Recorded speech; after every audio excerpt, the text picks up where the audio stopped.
everybody. So today I need to eat a bit of crow. A week and a half ago or so, I made a video called 13 Things White Women Do That Are Racist Without Realizing It. I was inspired to make that video by a quote from Ibram Kendi that a friend of mine posted. Something to the effect of, the heartbeat of racism is denial.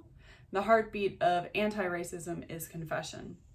And originally I wanted to make a video kind of confessing to things that I had been complicit in doing in the past that at the time I didn't realize were racist, and exploring those things and helping other white people who are kind of starting off on an anti-racist journey to realize what those things are. But as I was editing the video, I realized that over the course of filming the video, I had gotten very, very angry. It ended up being a pretty angry video, more than it was confessional. And I wasn't sure about that, but then I thought, well, we shouldn't, racism should make us angry. As someone who was assigned female at birth, we're constantly told to mitigate our anger and we're not allowed to be angry.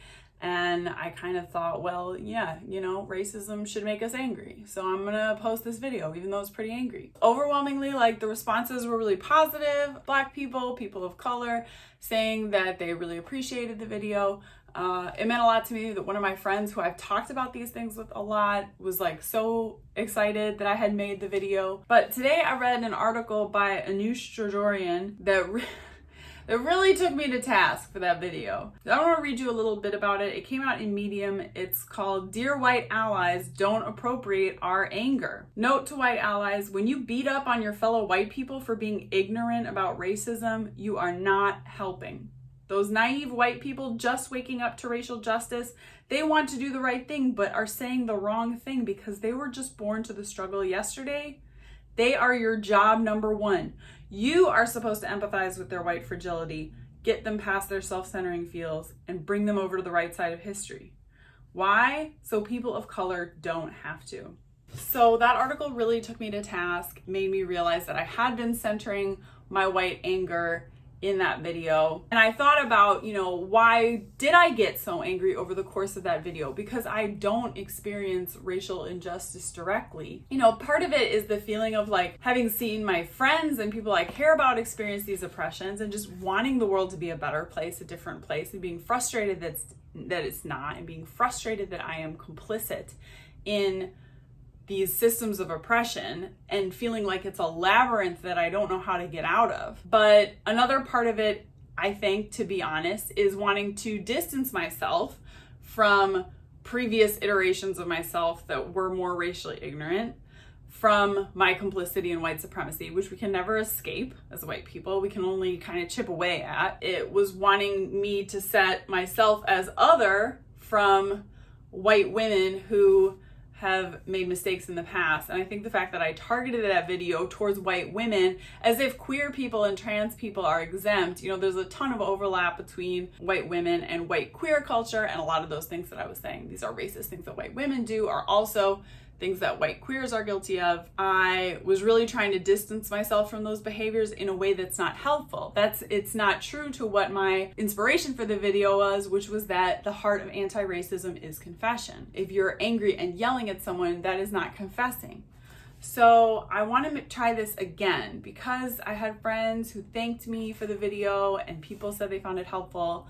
I am going to take down the old angry video, but I'm going to try to present all the same content again, but coming from a place of confession. All of us white people, we were raised into this and we are trapped in the systems of white supremacy. And if you're here watching this video, that means you have made the decision to try to get out of that and to try to do better. And that is a commendable decision. And I want to be as helpful as I can be to the anti-racist movement. And when I really sit and think about it, is it more helpful for me to shout at white people who are, just coming to the anti-racist movement? Or is it more helpful for me to patiently explain and confess and keep my cool as we're discussing these things? And I think it's definitely the latter. All that being said, these are considerations that apply to white allies. So don't take this to generalize and say, oh, Black people shouldn't be angry right now. Black people shouldn't be expressing their anger right now. That's a totally different thing. Again, white people shouldn't be appropriating the anger of Black and Indigenous people of color. As a white ally, I can be more effective if I keep a lid on my anger. So instead of 13 things that white women do that are racist, we're gonna have 14 things white people do that are racist without even realizing it. And the first one is everything I just discussed, getting angry at white people who are slightly less woke than you as a way of distancing yourself from your complicity in white supremacy. So that's one that I'm working on. Okay, so the first one from the original list was using AAVE or Black slang as a punchline. So AAVE stands for African American Vernacular English. There are distinct dialects in the United States between Black English and White English. It's sometimes called Standard English or Academic English, but both of those labels carry connotations that it is somehow superior, so we're gonna call it White English. Black English, AAV, it's called Black Vernacular English or AAVE, African American Vernacular English. I think Black Vernacular English is now becoming more commonly used in the scholarship, and in the past like 20 years, AAVE was more common. That's how I first learned about it. Studying linguistics as part of my work as a reading specialist. AAVE is its own dialect. It has a distinct set of grammatical rules that are just as internally consistent as white vernacular English. And in fact, Black vernacular English is more similar to the language of Shakespeare's time. So I have noticed that white people, particularly women and queer people, will appropriate Black vernacular English as the punchline to a joke. And it's a really lazy joke. An example is, instead of just, we're going to read this book, a white person will say, we be reading this book. And for some reason that gets a laugh. Slang is different from the vernacular English. Slang is like, words that come and go as trends. The vernacular English is actually the grammar and the structure of the language, and that's much more consistent long term. You'll also see people using Black slang as a punchline. For example, when the term on fleek was something that white people were finding out about, I would hear white people say, my nails are on fleek or my hair is on fleek, and other white people would laugh. So we have to interrogate, why are the other white people laughing in that situation? Why is it funny when a white person parodies Black slang or Black grammar?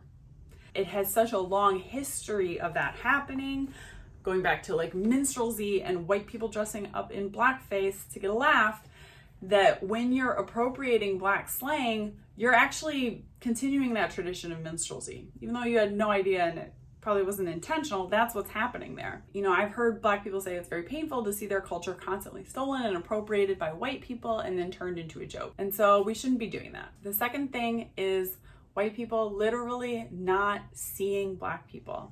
And if you listen to Black people talking about this problem, this can look like white people talking over them, physically bumping into them with their bodies, not seeing them, or cutting them in line. And this is something that we need to be really aware of. So when I first started hearing people talking about this phenomenon online, I started to catch myself doing it. I'm a chronic interrupter for everyone. Part of it is being Jewish. I know I come from a family where we're constantly interrupting each other, but I make an extra careful effort to not interrupt and not talk over people of color, because it's tied to this long history of white people silencing and talking over Black people, and it's not okay. That's something we need to be aware of.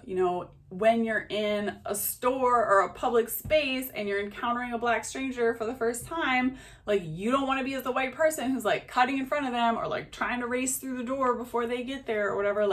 Start to be aware of your physicality and if that's something that you're doing. Third thing is being inappropriate about Black people's hair. It's just very othering for white people to want to touch Black people's hair. It's objectifying them. It's communicating that you feel a sense of entitlement to touch them or their body. So I think that most of us know, although based on what my friends say, it still happens quite a lot, that you shouldn't just walk up to someone and touch their hair without asking. It certainly does still happen though. But it's also not appropriate to even ask. Even some of your compliments might be kind of backhanded, racist in a way. If you're pointing out or drawing attention to the fact that Black people change their hair often or often get extensions or wigs, So if you're saying something like, you change your hair so much, I wish I could do that. Saying those things, it's othering, and it's calling attention to the fact that Black people do often invest a ton of time and money into making their hair palatable for the white professional world.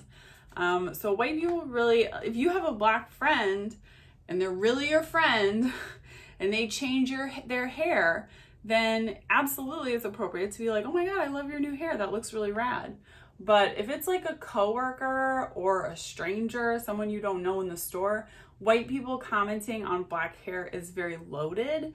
And I would just avoid it if they're not someone that you know, because it comes with a long history of oppression. Black hair is not for white consumption. It might come off that you think that their hair is for the white gaze or has to be approved by the white gaze. It's just a very loaded political thing. And so in general, best idea probably is not to comment on Black people's hair. Certainly don't ask to touch it, and certainly don't go up and touch it without asking. Sorry, I got a little angry there. This is harder than filming the angry version of the video because I'm a person who's filled with deep wells of rage. And a lot of that rage is self-directed. So, okay. Thing number 4. There's weed whacking, but I'm just going to keep going because I don't have much time to film. So I'm sorry for the weed whacking in the background. The 4th thing is acting like you are too precious to go into Black neighborhoods or do anything to feed into the myth. Yes, the myth that Black neighborhoods are more dangerous than white neighborhoods. In fact, crime equates with wealth, not race. You see in poor white neighborhoods just as much crime as you see in poor Black neighborhoods. Poor Black neighborhoods are heavily over-policed and criminalized. The violence that we see in Black neighborhoods is created by this oppressive systemic racism. You know who lives in Black neighborhoods?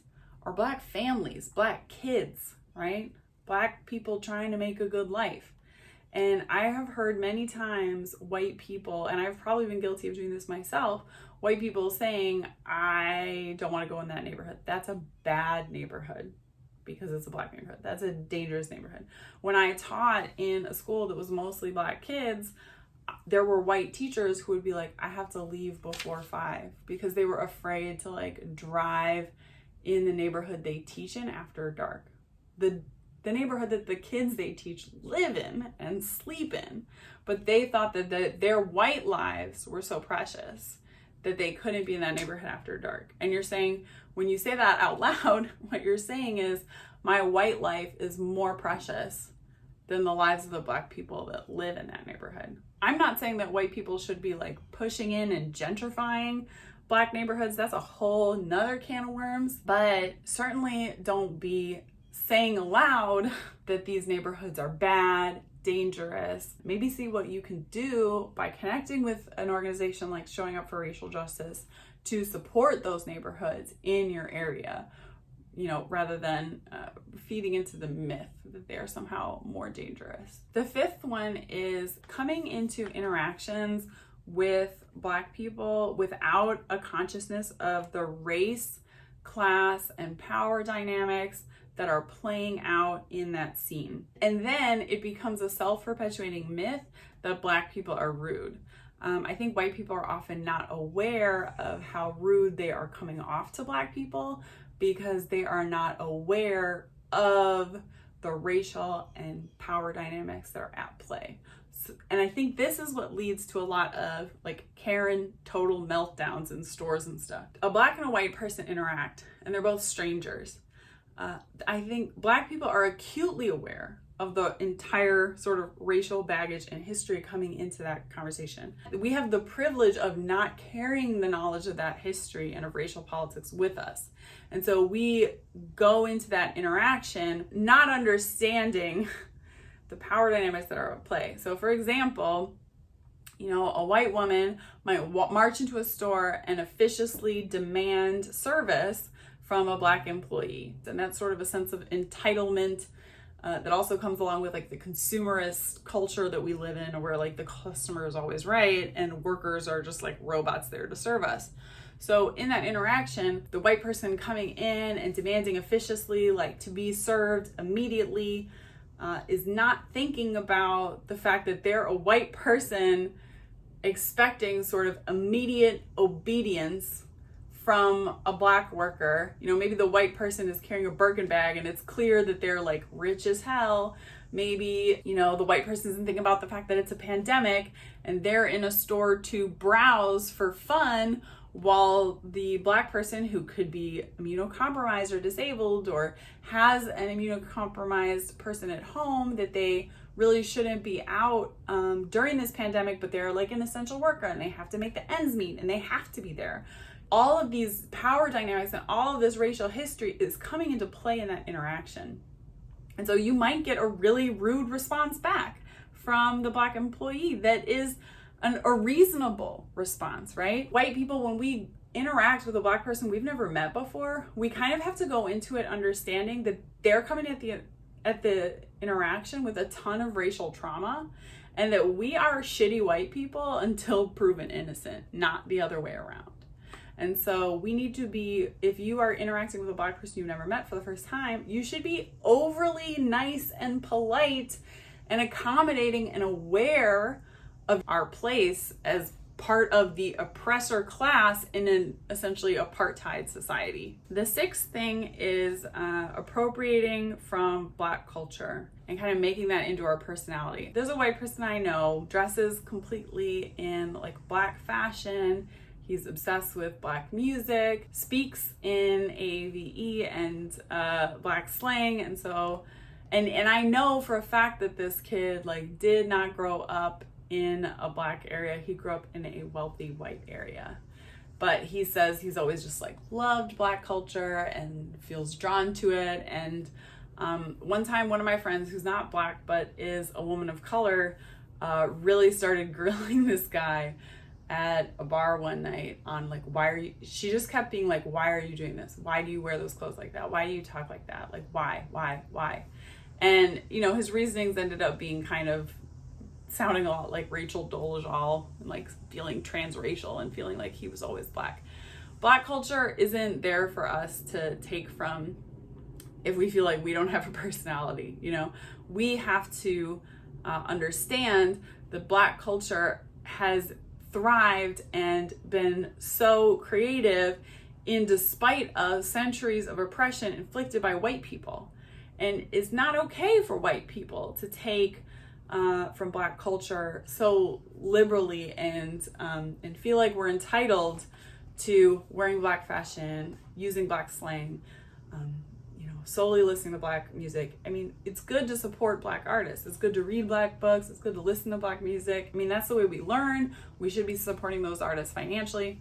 But there's a problem when you're kind of making that into your identity that is not okay. And so it's sort of a case-by-case thing, but you want to make sure that you are not appropriating from black culture in order to make yourself more interesting or to distance yourself from complicity and white supremacy. You kind of have to interrogate your motivations. The next three things are all ways that white people create shields to defend themselves from charges that they're racist. White people have a tendency to like do certain things that then they can point to and say, oh, well, so I'm not racist. The first one is using your profession as a shield against charges of racism. And in particular, I talked about in the last video, teaching and nursing, because I was a teacher and I've talked to teachers and nurses that the power dynamics kind of play out similarly. So like many white people, I got into teaching because I wanted to do some good in the world. I didn't want to just work for some corporation after I graduated and help rich people get more money. And so I became a teacher. When you're a young white idealistic teacher, you often get placed in black and brown schools because those are the jobs with the most turnover, those are the lowest paid. And I ended up teaching in inner city schools in Houston. And first, for a few years in schools that were like 99% Latinx. And later I was teaching in Third Ward in a school that was like about 70% Black and 30% Latinx. I never taught a class of mostly white kids. In fact, I've taught probably like 4 or 5 white kids over the course of my career. There is definitely a feeling among teachers, white teachers and nurses who work in communities of color, that they are somehow immune from charges of racism. And I think nothing could be further than the truth. In fact, in those positions, you are in a position of authority over the most vulnerable members of that community. So, nurses, you're in a position of authority over the sick and the disabled and the elderly. And if you're a teacher, you're in a position of power over children. Certainly I have relationships with students that are positive or remain positive to this day. They're all adults now and grown, having kids and stuff. And we still interact on social media. Sometimes we run into each other out, in the world, and it's great to catch up. But I also know that I did a lot of harm, especially in the early years when I was just sort of accepting what was being told to me by administrators about how, we needed to do like a broken windows type teaching style, which is based in a racist policing policy, broken windows policing. And I was really part of systems, and I think a school system as a whole that was based on a white savior mentality. White people need to come into these schools and, we were a charter school district. We're going to be better than the neighborhood schools. We have more energy. A lot of the curriculum at every public school in the country is just about getting kids of color to assimilate to white culture. We teach standard white English in schools. We don't teach Black English as something that's valuable or worth learning. Schools perpetuate systemic racism so much that it's really hard as a white person to be a part of that system and not be perpetuating white supremacy. And so rather than teachers saying, or nurses saying, I teach in Black communities, so I'm therefore not racist, I think the opposite is true. I think those people need to be more careful in their anti-racist work than anyone else, because they're in positions of authority over the most vulnerable members of those populations, and it is very easy to abuse that power. The next way that I think white people create shields against charges of racism is by claiming that some other marginalization cancels out your white privilege. This might be in terms of disability, being a different religion. So for example, I'm Jewish, and I know a lot of Jews who like to claim they're not white.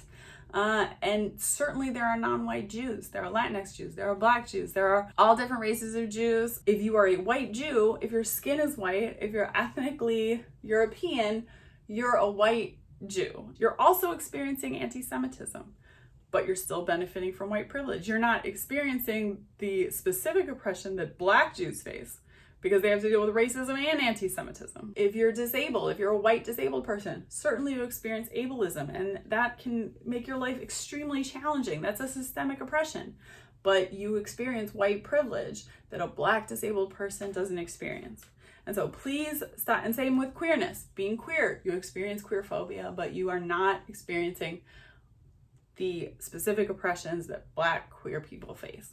And so please, let's stop trying to use our other marginalizations as a defense against charges of racism, because it's just not true. The third way that I think people use shields, and it's particularly close to home and particularly insidious, is using family members, friends, or even an intimate relationship, a boyfriend or a girlfriend or partner or spouse, as a shield against charges of racism. And this actually happened just today.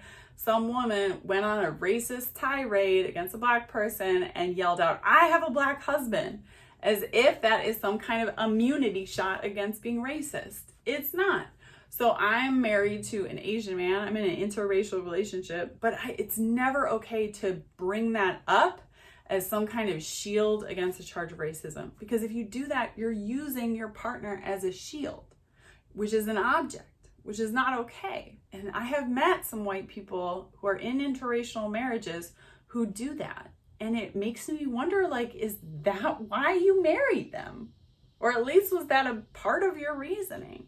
And it never should be. So again, I think if we're in an interracial marriage, we have to be extra careful that we're interrogating ourselves, we're interrogating our anti-racist practice, and make sure that we're not like oppressing or objectifying the person that we love most or are supposed to love most, right? Another problem that kind of plays along with this is fetishizing non-white people is not okay. I think there are some white people who performatively express their attraction to Idris Elba. Almost like, are you like going so above and board? Are you like explaining how hot they are so frequently because you want to make everyone realize that you're not racist because you're attracted to non-white people? You know, obviously it's really racist to say, I don't think Asian men are hot. That's a really fucked up racist thing to say, and it makes me very angry when white people say that. But it's also racist to be like, Asian men are so hot, because you're then objectifying them and you're grouping them as like a mass, and individuals are hot or attractive to you. Like, you shouldn't be attracted to someone just because of their race. So the next thing is white people in moments like this, when there's a lot of talk about race in the country, white people trying to earn an ally cookie, or as I called it in the last video, like a back pat, coming to Black people and expecting them to sort of absolve us of our white guilt. Don't go up to your friends of color. Don't go to, the mentions or the DMs of Black people you've never met online and be like, look at this anti-racist thing I did. Or, posting selfies of yourself from a protest. It's good to share things from a protest on social media, but you gotta be careful with it. I mean, we wanna raise awareness, but you don't wanna put people's faces in the video because cops can use them to track them down later. Post things to social media to encourage your other white friends to show out to events, but it shouldn't be you centering yourself as some kind of hero or white savior. So like a selfie is probably not the right look. So that's kind of a complicated situation, but basically, like, we shouldn't be looking to Black people to give us cookies or gold stars or encouragement for showing up to this movement, because it's really the bare minimum that we can do, and them having to constantly like feed our egos as we participate in anti-racist work is emotional labor that we shouldn't be expecting. So let's not do that. Continuing to be ignorant of Black history. So at this point in time, I think if you're just coming to anti-racist work, you need to have an understanding that you got an extremely white supremacist version of history, a carefully curated narrative to make America look good and to make white people look good that has pretty glaring omissions in history. And so it's on us to fill in those gaps. White people need to be reading work by Black scholars, history books by Black authors. Fiction is great to read. Fiction is great because it can help us understand Black people and humanize them in our minds, and learn their stories and understand that their stories are just as valid as white people's. It's great to read Black fiction, but we also need to be reading nonfiction by Black authors about Black history so that we can fill in those gaps in our history. And I did another video on my anti-racist TBR for this year, and there's a ton of resources online. I'll link to some below, places where you can get started filling in those gaps. But just continuing to remain ignorant because your schooling was inadequate is not an excuse at this point. It's time to educate ourselves. Number 11 is continuing to not show up for this movement. So whatever we've been doing to be anti-racist work has probably not been enough, and we all need to be doing more. If you are not disabled or immunocompromised or living with someone who's immunocompromised in a way where you really can't be going out right now, you should be showing up to actions. If you can show up to actions, you don't have a job that requires you to not do stuff like that in the pandemic, you should be showing up, because we have a responsibility to put our bodies on the line, stand in this fight against the racist systems that we benefit from. But if you can't show up, there's still a ton you can do. You can call into city council meetings. That's something that I've been doing here. I did it a couple weeks ago. I'm going to be doing it again this week. There's another city council meeting where we're calling on them to defund the police. Connect with organizations in your area that will help you do this work. You don't have to do it on your own. So a great one that's in almost every city in the country is Surge, showing up for racial justice. They have a lot of stuff going on. I'm part of the Democratic Socialists of America, and we're doing right now a big push to defund the police in our city. So I'm trying to focus my efforts on working with Surge and DSA. Whatever you've been doing, push yourself to do more, sign more petitions, call more people, show up to more protests if you can. The 12th thing that white people do that is racist that we really need to cut out is centering your white tears. And this goes along with the first thing I talked about, which was like centering my white anger, right? I did that just this week, centered my white anger in a video talking about how we shouldn't center white emotions in conversations about race. So we saw a lot of people coming on YouTube in the last couple weeks, white creators crying, literally crying on camera because they felt pressured to say something on Black Lives Matter, or because they felt like all this is just so hard and they don't know how to do it right. I'm never going to tell someone don't cry, toughen up. It's okay to cry when you feel bad. That's a normal human response. And it's good to feel bad about racism. But you have to understand that crying white tears in public during a conversation on racism, that has a history that is long and violent. When Black people come to us saying, "You're killing us. We're being shot dead in our homes. Our communities are continually terrorized by police. We cannot get economically ahead because everything in this country, from the schools to the banks to the real estate to the government, every single layer of our society is set up to keep us as a permanent underclass, because that allows capitalism to flourish. That oppression of Black people allows white people to live so comfortably and luxuriously. That's the deal here. And when they come to us saying, "You're killing us, you're killing our children, you're locking up millions of us in prisons for minor low-level drug offenses, which are necessitated by the economic conditions that you have created," those are real problems. When Black people are coming to us saying, "Stop killing us," and then white people cry because it makes them feel a little bad that they were pressured to say something on Black Lives Matter, do you see how insignificant the white tears seem compared to the scope of grief that Black people in this country are experiencing? Do you see how the pressure and the anxiety caused by being expected to say Black Lives Matter, which should not be hard for anyone to say, that is such a tiny hurt compared to the pain of having a family member gunned down by police and knowing you'll never see any kind of justice for that? That's a tiny hurt. And so we have to stop centering white tears. If it makes you cry, that's okay. This work of unpacking white supremacy is hard. It's okay to cry about it, but don't do it in public. Don't do it to try to shut down a conversation on Black Lives Matter. That is weaponizing white tears against an anti-racist movement, and that is not okay. Cry your white tears in private, take a deep breath, and then figure out how you can get involved in anti-racist work. The last one, I think, is the hardest of all. We have to talk about money. We have to understand that all white people have benefited from intergenerational wealth. Okay, all white people have benefited from white privilege. Again, even if you grew up poor, disabled, queer, and white, you still had white privilege. You still had some opportunities that Black people in that same situation wouldn't have experienced. Even the poorest white communities are not terrorized by police in the same way that Black communities are.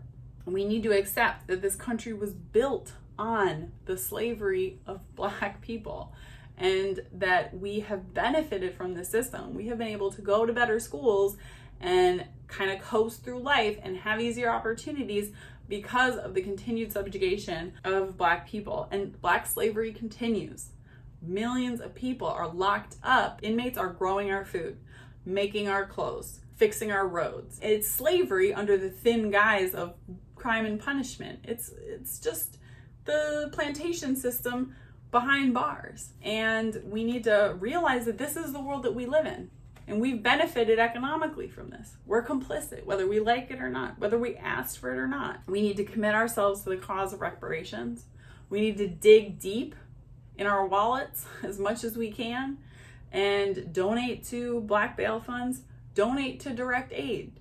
Donate to, Black people just asking for help with their bills. Support Black businesses.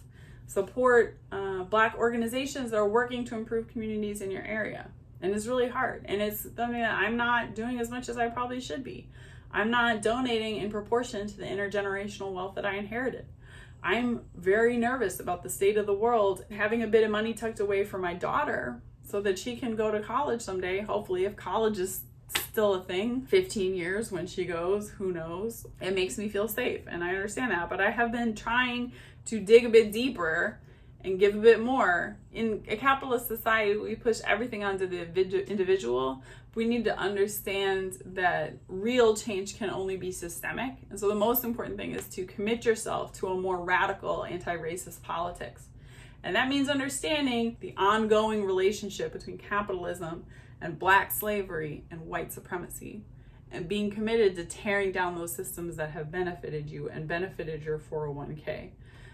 Being committed to a politics of reparations. If you haven't read any Black radical scholars, start reading some Angela Davis. I hope this video is a little bit more helpful and palatable to white people who are just kind of starting out on their journey of anti-racism and maybe don't exactly know what to do, wanted some ideas of what types of things they can work on themselves to start being a little bit more anti-racism in their interpersonal relationships with other people. I want to apologize for making that earlier video that did center so much of my anger. I didn't want to just like re-record it and not fess up, because again, like the heart of anti-racism is confession. So y'all are seeing me and in the messy work of learning to be a better ally, which means a lot of failure along the way. So thanks again for watching if you did, and hopefully this was helpful to some of you, and I'll see you next time. Bye.